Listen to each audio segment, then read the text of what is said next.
My name is Ashley Arnold, and I'm the Vice President of U.S. Drug Test Centers. Today we're going to be talking about how DOT random drug and alcohol testing programs work.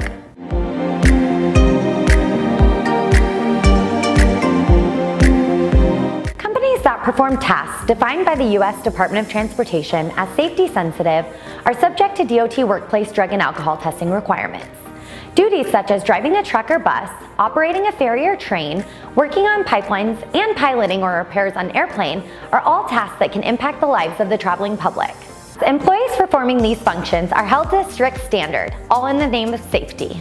The DOT regulates 6 primary agencies or modes of transportation: FAA, FMCSA, USCG, PHMSA, FRA, and FTA.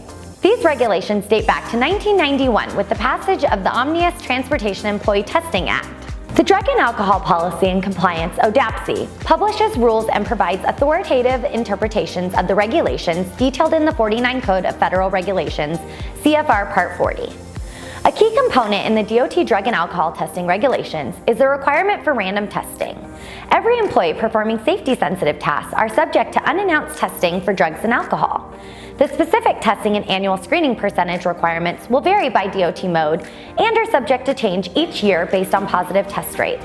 For example, in 2019, the FMCSA requires employees to randomly test a minimum of 25% of their safety-sensitive employees each year for drugs and 10% for alcohol. An employer with 100 regulated employees would be required to randomly test 25 employees for drug and 10 employees for alcohol annually. Employers subject to more than one DOT agency have the option to pull all employees together, but must test their employees at or above the highest minimum annual random testing rate of the DOT agencies. In accordance with DOT regulations, employers must use a truly random selection process, typically handled by using a software program or a third-party consortium, to maintain the integrity of the random testing program. Pulling numbers or names from a hat, rolling the dice, and drawing straws are all examples of unacceptable methods to use for random selections. Company managers, supervisors, or other company agents are prohibited from selecting employees subject to random testing just because they want to. Each employee subject to random testing should be pooled together or added to a consortium testing pool and must have an equal chance to be selected and tested throughout the year. While DOT random testing is an annual requirement, DOT officials and auditors expect employers to conduct testing at random and as unpredictably as possible spread throughout the year, at least quarterly. Most employers elect to perform their random selections each quarter and notify selected employees throughout the 3-month time period.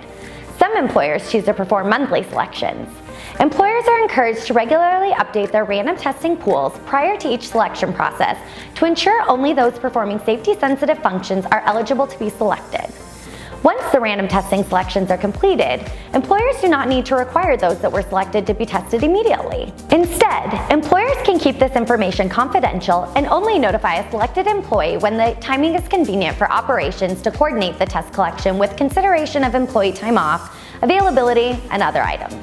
If an employee selected will be unavailable to complete the testing requirement within the time period allotted, employers are required to document the reasoning, keep the documentation on file, and make up the rate of the shortfall by making another selection or make an extra selection during the next cycle. Random testing should only be performed just prior to, during, or just after safety-sensitive functions. Once the randomly selected employee is notified, they must report immediately to a collection site to complete their testing requirements. To maintain the integrity of the random drug testing process, the selected employee must not unnecessarily delay reporting directly to the collection site. Employers must maintain all records of testing in accordance with the agency's specific regulations.